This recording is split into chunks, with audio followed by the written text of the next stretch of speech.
Report story. Hey guys, this is Anime Fan 299,110. Sorry it took so long for this chapter to be published, but personal reasons and other projects kept me busy. Again, I do not own Boku no Hero Academia, its characters, or its locations. They are all owned by Kohei Horikoshi, Jump Comics, and Funimation. And now, without further ado, here is the newest installment of Family Matters. Blank. Smash. Midoriya leapt to the side, narrowly avoiding being crushed by the gigantic robot's fist. The city district was in shambles. Some of the buildings were nothing but rubble and half the street was destroyed. Noticing that the robot started turning toward him, he knew he had to stop it once and for all. When the robot stopped turning, Midoriya activated full cowl and leapt into the air. Detroit, Midoriya said as he balled his hand into a fist. Smash. His fist connected with the robot's head, causing the metal to bend and break. The robot keeled over backwards and crashed to the ground. Midoriya's feet found solid ground, and he waited in case of an oncoming attack. Only when the robot shut down did he relax. Not bad, Midoriya. The boy turned to see Mr. Aizawa come out of a hidden doorway along with the rest of Class 1A. They were in a giant circular room at UA that provided virtual reality simulations for training purposes. The room's computer had data on every student at the school and would calibrate different scenarios based on the student's quirk.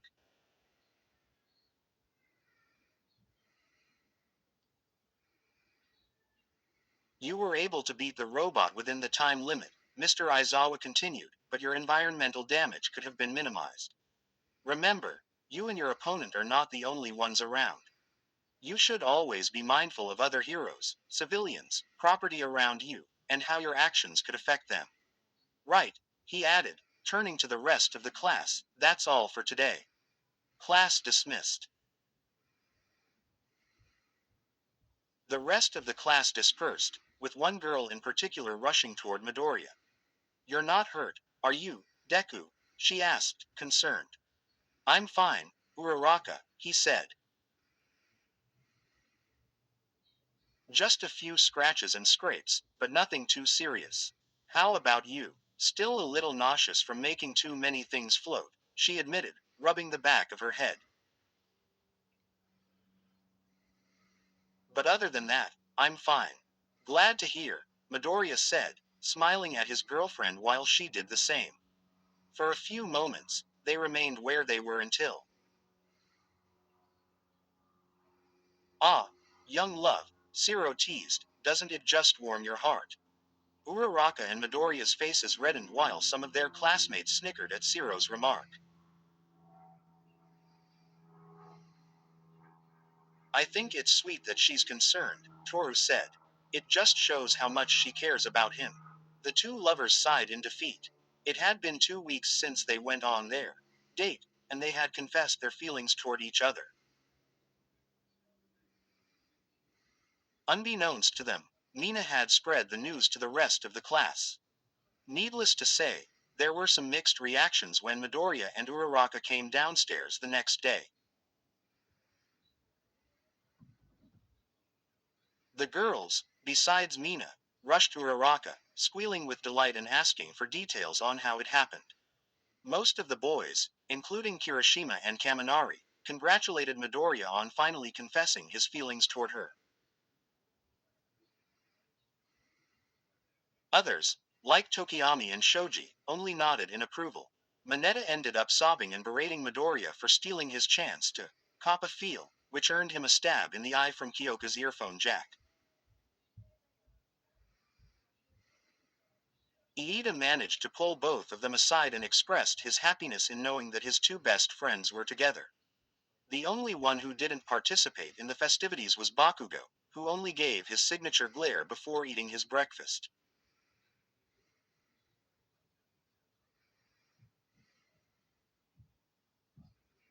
Midoriya wasn't bothered by it. He knew Bakugo wasn't the type to give compliments. Promoted stories. You'll also like. One Shots BNH8 discontinued. Stop request. 71.4K 476. Stop requesting. I will block you. Most of these are sad or have serious themes because I like reading and writing angst. I do not own BNHA or any of its characters.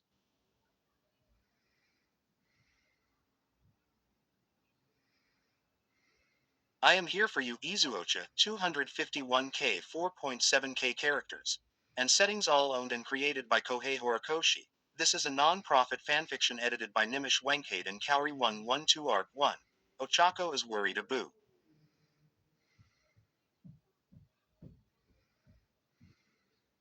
The Teacher's Daughter, Class 1AX Aizawa. Re. 0.316K 8.1K COMPLETED started. November 9, 2019 ended. January 17, 2020 edited by CatX Cat 321 Class 1A get targeted by unknown villains, not LOV, and are forced to stay at the moving up 83,649 after Katsuki helps Izuku get a job at the discount store he works at. Izuku soon has to face the crush he's been harboring for his childhood friend.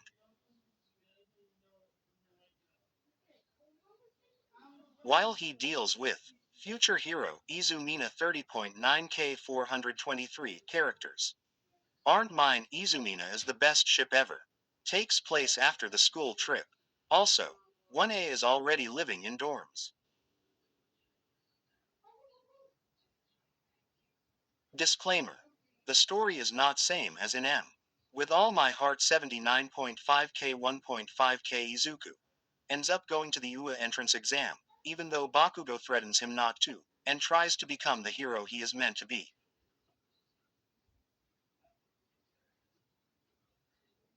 Along the way, he meets a certain P. Control Your Reality. Katsuki Bakugo 74.6K 4.5K book. 2 of the reality series and quad. I think a true hero is someone who puts themselves in front of danger to protect someone else. They don't give up, and they're willy. As the boys were getting changed into their school uniforms, Midoriya smiled a bit at the thought of Uraraka. Despite the periodic teasing from his classmates, he was happy with their relationship.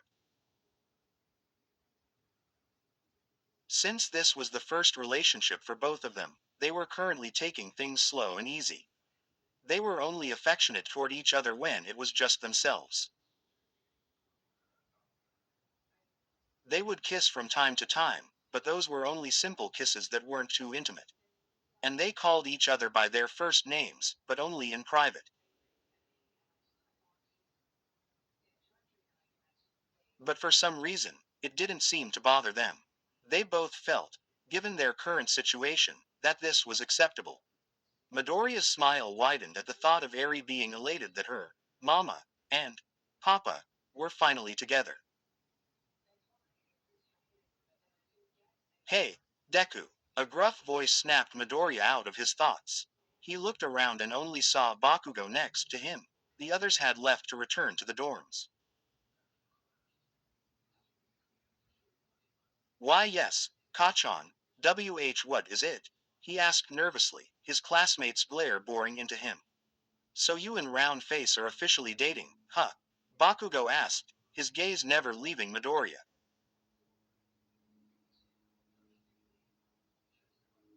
Oh, Midoriya said before scratching the back of his head.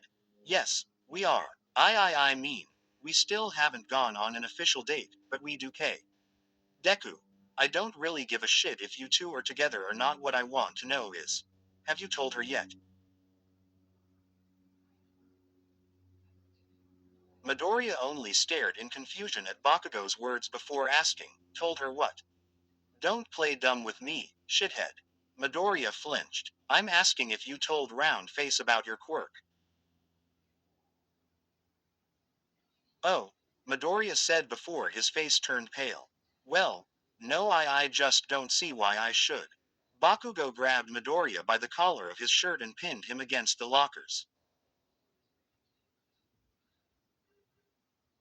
Listen, dumbass, I get that shit like that is confidential, but you have to tell her. Quote dot dot dot. But why? Because you're in a relationship with her, moron, Bakugo added. Relationships are based on trust. And if you can't be honest with her about shit like this, how can she trust you in the future? But All Might said. I don't give a shit what All Might says. Decide for yourself for once without using that bony skeleton as an excuse. Midoriya felt Bakugo's grip against his collar loosen. Listen, Deku, Bakugo said, do whatever you want, but if Round Face finds out later rather than sooner and she doesn't trust you afterwards, don't say I didn't warn you. And with that, Bakugo left the locker room, leaving Midoriya with his thoughts. Blank. For the next few days, Bakugo's words racked inside Midoriya's head. There were some points during the day when he was so distracted by the thought that he would miss a question in class or an order during training. When any of his classmates asked if he was all right, Midoriya would say yes and that he was just tired. What should I do? He kept asking himself. Should I tell Ochako, or shouldn't I? I mean, we're in a relationship and she trusts me, but if I told her, what if she doesn't see me as this great hero and breaks up with me? What if I tell her and it's not even Ochako? What if it's some villain in disguise who'd be willing to give that information to the League? Then everyone I know and love will be in danger and...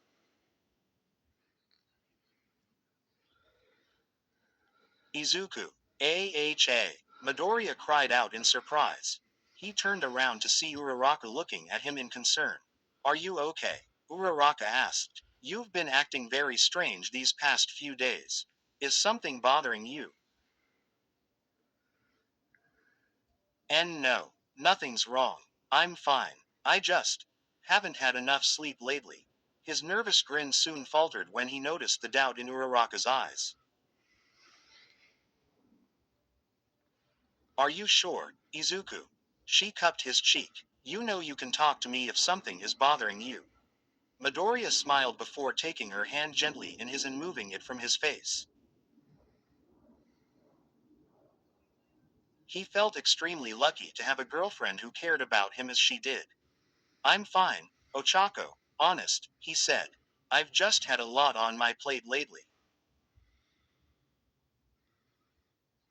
His cell phone vibrated, indicating a message. Midoriya picked it up, read it, and pocketed it. I gotta go, he said. My weekly meeting with All Might. I'll see you later. He then gave her a quick peck on the cheek before turning and walking away. I'll see you when you get back, Izuku. He heard Uraraka call out. Once again, he failed to hide the smile on his face when he heard her say his name. That smile soon faltered when he remembered that he was hiding his secret from her. Maybe it was something he could talk to All Might about. After walking for 10 minutes, he arrived at the faculty break room. Young Midoriya, his mentor said upon seeing him. Nice of you to join me. I hope things are going well for you. Midoriya only nodded before taking a seat across from him. I've spoken to your teachers. They say your grasp on your quirk has improved and your academic scores have remained consistently high. We may have to do something about Black Whip, though. Perhaps I could talk to Nezu about holding a private training. Say, are you listening, my boy? It was then that Midoriya noticed All Might looking at him inquisitively. Something's troubling you, young Midoriya, the former number one hero stated after a few more seconds of silence. What is it? Midoriya gulped at his mentor's question and twiddled his thumbs nervously. Well, All Might, he began, gazing downward, I've been thinking lately and, well. He clenched his fists before shouting, I've been thinking about telling Uraraka about my quirk. There was a deafening silence as Midoriya's statement echoed throughout the room.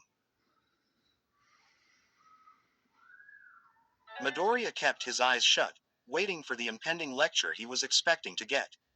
After a few moments of silence, however, he opened his eyes to see All Might with a neutral look on his face. I mean, I know you said not to tell people about One for All, Midoriya continued, but I trust Uraraka. I know she can keep a secret and not tell anyone. But then again, I could be putting her life in danger by letting her know about One for All's secret. Young Midoriya. Midoriya immediately went quiet as he glanced at his mentor. The former hero's face remained neutral as he asked, "You said you trust her, correct?" Yeah, All Might sighed before saying, "If you think that she can be trusted, then tell her. I cannot tell you what to do, you have to decide that for yourself. But I am warning you now, young Midoriya." The boy gulped as All Might frowned. "Be careful who you reveal this information to. The risk of any villain finding out will grow whenever you tell others about One for All. It will not only endanger you, but those you care about as well." Midoriya only nodded. "Very well," All Might said, his features softening. "If that is all you wish to talk about, then I suggest you get back to your dormitory."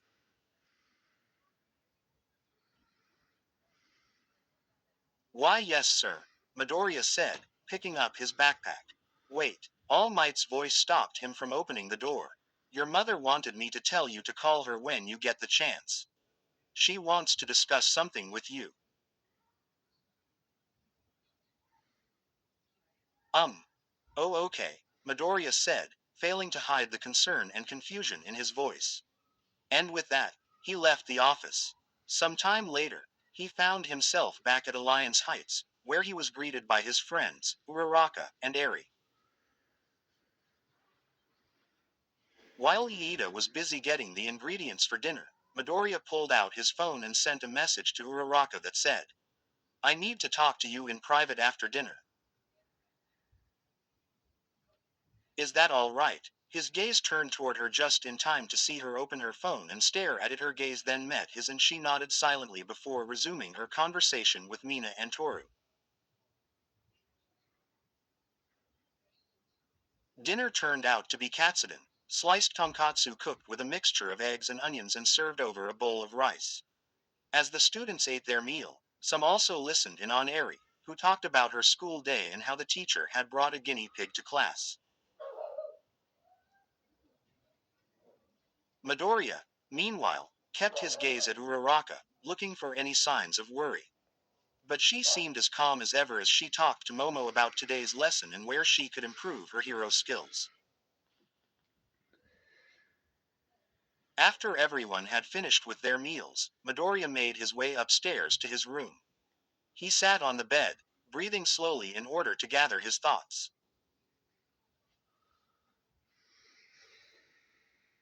He didn't have to wait long as he heard knocking on the other end of his door.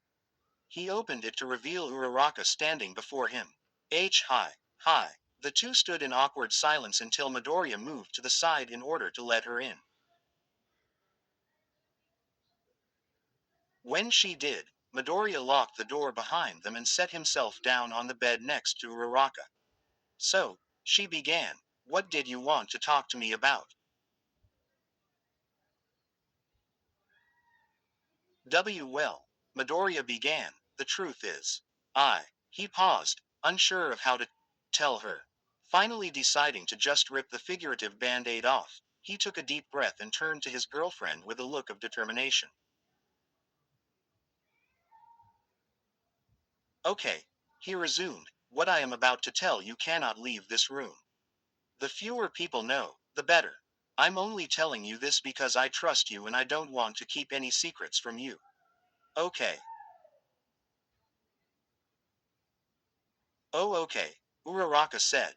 "The truth is," Midoriya stated once again before looking down at his right hand, "my quirk isn't my own." "Huh?" Uraraka asked in confusion.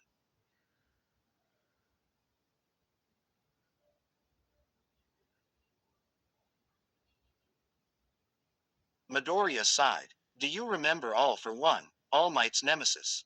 He waited for Uraraka to nod her head before he continued. Well, he has the ability to steal others' quirks and give them away.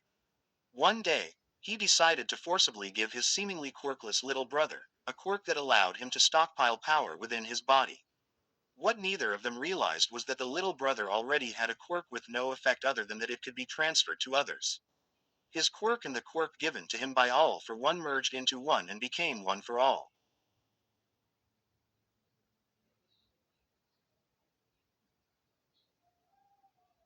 He paused so that Uraraka could take all of that information in. Having a deep-seated sense of justice, the little brother tried to stop All for One, but he ultimately failed. He then decided to entrust One for All to future generations of heroes, hoping that one day, it would be strong enough to stop All for One. As time went on, One for All grew stronger with each user. It was passed on through 6 users before it was wielded by All Might. But, Uraraka said in confusion, what does all of that have to do with you?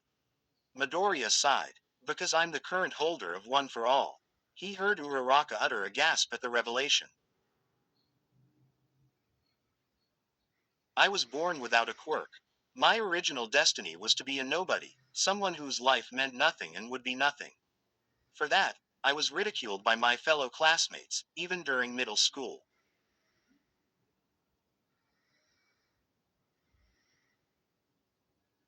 He paused to smile. Then I met All Might. Originally, he told me that I couldn't be a hero without a quirk and that there was honor in being a policeman. But then he saw me trying to save Kachan from a slime monster and he changed his mind. He decided to make me his pupil and the 9th user of One for All. Ever since then, I've been using it as my quirk. The words reverberated around the room when Midoriya finished his story. Though he wanted to feel as if a huge weight had been lifted off his shoulders, he still wanted to hear Uraraka talk and ask questions first.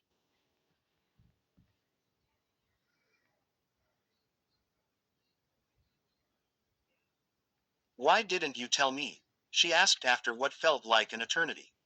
Why are you telling me this now? It's like I said, Midoriya admitted, I trust you. I also wanted to tell you because I don't want any secrets between us now that we're dating. But, he said while his features saddened, All Might also warned me that the risk of any villain finding out grows if I tell others about One for All. It would not only endanger me, but those I care about as well.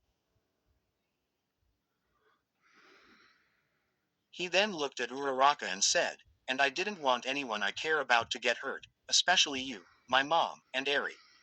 Midoriya felt a hand grip his. He looked down to see Uraraka holding his hand. He looked back up to see her face. Wow, she said, that sure is a lot to take in all at once. Does anyone else know about this? Only a select few. He admitted. Principal Nezu, Gran Torino, Recovery Girl, All for One, a detective on the police force named Tsukauchi Naomasa, and Kachan. Uraraka glanced up at her boyfriend. Well, I am glad that you told me the truth and that you trust me with this information. But I want you to promise me a few things. She waited for Midoriya to nod before she continued.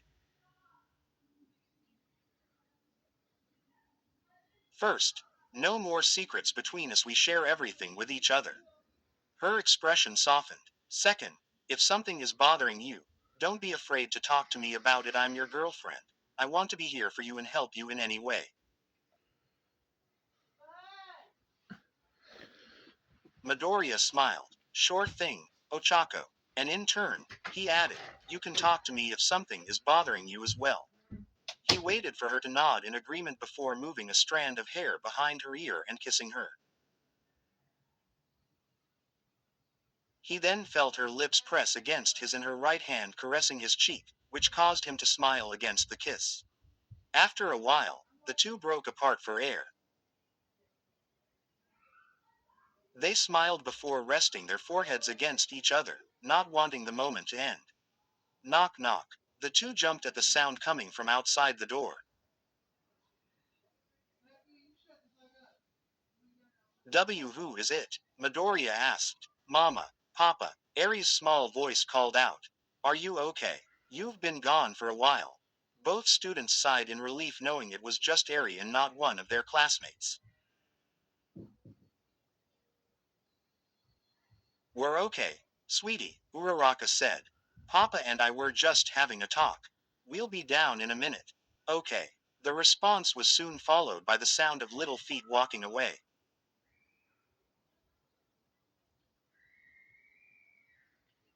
Once they faded away, Uraraka and Midoriya both looked at each other and laughed at how freaked out they were at almost being caught. Ready to head back downstairs.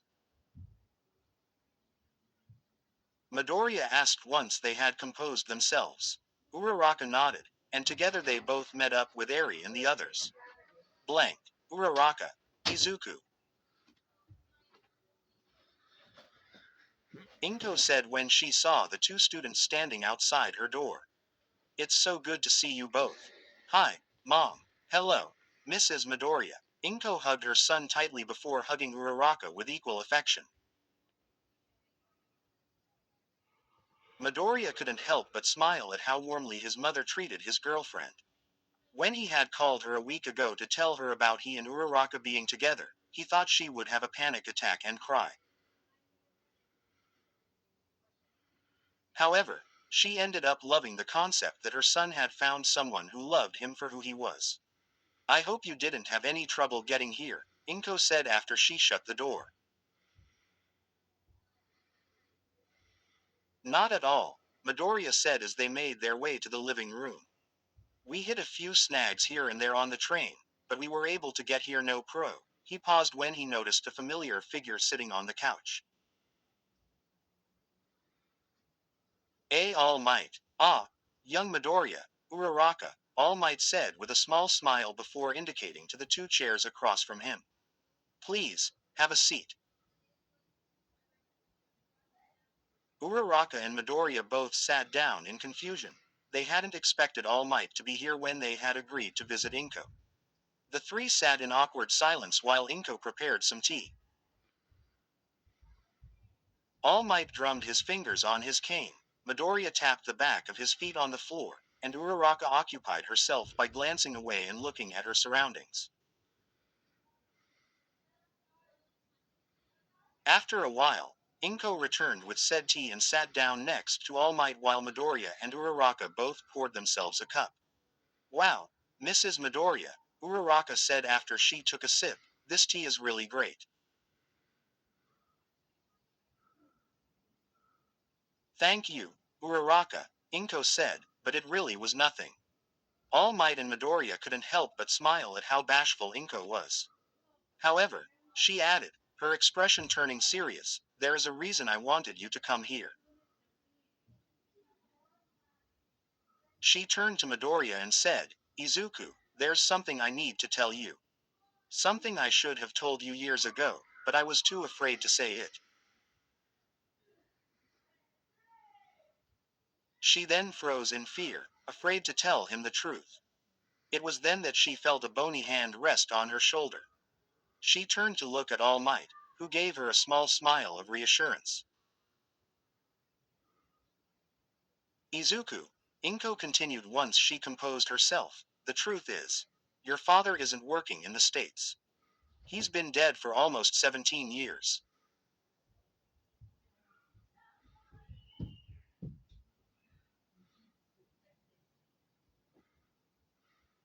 She waited for the words to sink in as Uraraka covered her mouth in shock and Midoriya's eyes widened.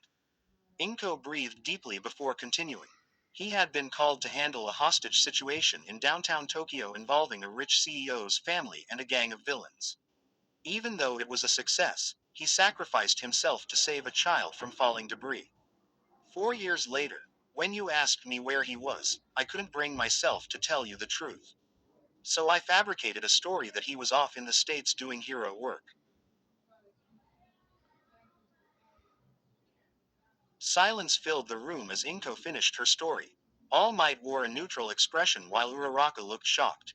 Midoriya, however, kept his gaze at the ground as he rose from his chair and began to walk towards Inko.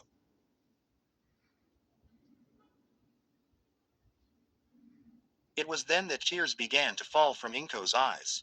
I'm so sorry, Izuku, she said through her tears. I know I should have told you years ago, but I was too afraid that you'd hate me for lying to you.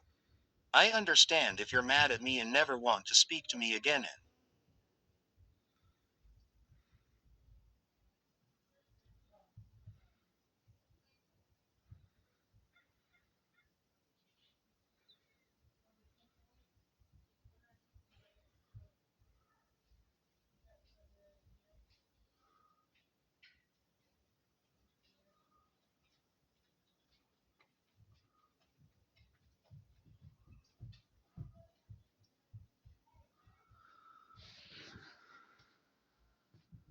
Quote dot.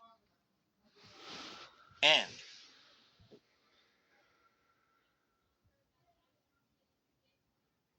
Mom, it's okay, Midoriya said, causing his mother to look up in surprise.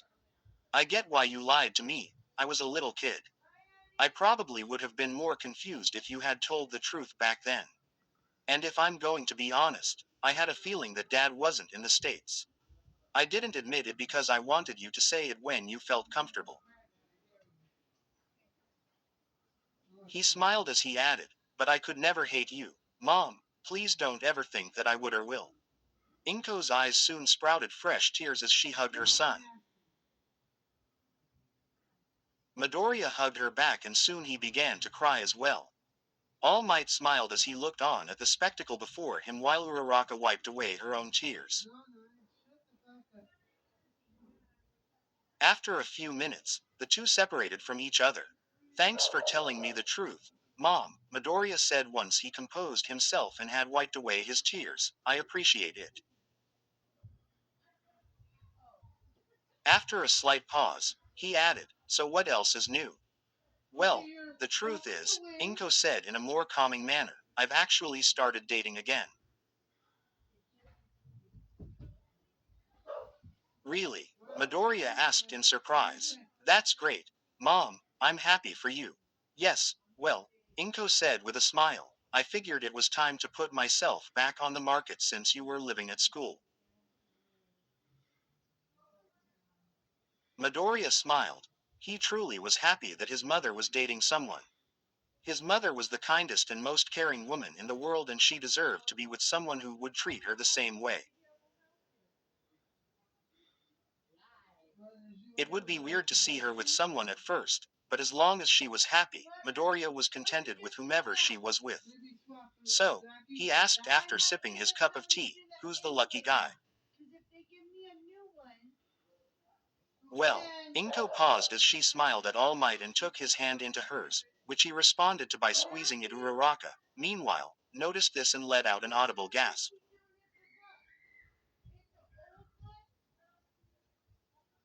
Wow! Congratulations to you both, she exclaimed with joy. Well, I'm sure you'll both be happy together. Right, Izuku ga, she cried out, for she had seen Midoriya frozen in place as if he had turned to stone, a look of utter shock etched on his face.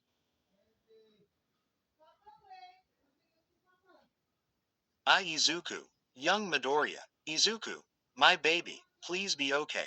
Midoriya then started shaking violently like a soda bottle that was ready to burst. Knowing what was to come, Uraraka grabbed a nearby book and placed it over her head. Wah! Midoriya cried out as his tears gushed out like waterfalls. One of the waterfalls landed on the book covering Uraraka while the other ended up on the floor. My mom and all might are dating. He exclaimed before he gushed out another stream of tears. Uraraka, meanwhile, looked at Inko and said, I think he approves. It took some time to calm Midoriya down. When he had composed himself, he then asked, so, when did you two start dating? About 3 weeks ago, Inko said. I got in contact with All Might to ask how you were faring at school and he asked me if I wanted to join him for a cup of coffee, to which I said yes. At that moment, All Might turned to Midoriya and said, young Midoriya, I want you to know that I am not trying to replace your father. I know that you just see me as your mentor and All Might. Midoriya said, it's okay. I know you would never intend to do that. And in all seriousness, I'm happy that you two are dating. He continued with a smile. I couldn't think of two people who deserve each other more than you two. A cough caused him to turn and see Uraraka give him a questioning look. I mean, besides us, of course. The scene caused All Might and Inko to chuckle. The rest of the stay was uneventful. Uraraka told Inko what she planned to do once she became a hero, causing Inko to smile in admiration of the girl's desire to help her parents financially. Meanwhile, Midoriya told his mom and All Might about Eri and what she was learning in school. At some point in the conversation, he talked about how Eri was looking forward to seeing her grandma again. Inko blushed at the idea of being called a grandmother so soon. Soon, it was time for Midoriya and Uraraka to head back to Alliance Heights. After saying their goodbyes, the two students made their way to the street. They turned back and waved at the adults, who smiled at each other and waved back. Midoriya felt something touch his hand. He looked down to see Uraraka holding it. I think your mom and All Might make a really great couple, she said while smiling. Midoriya returned the gesture before squeezing her hand. Yeah, me too.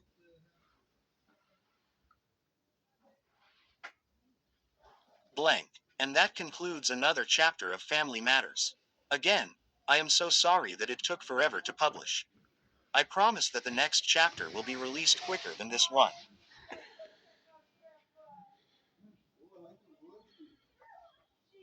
Kudos to my beta readers Road 1042 and Team Alicia.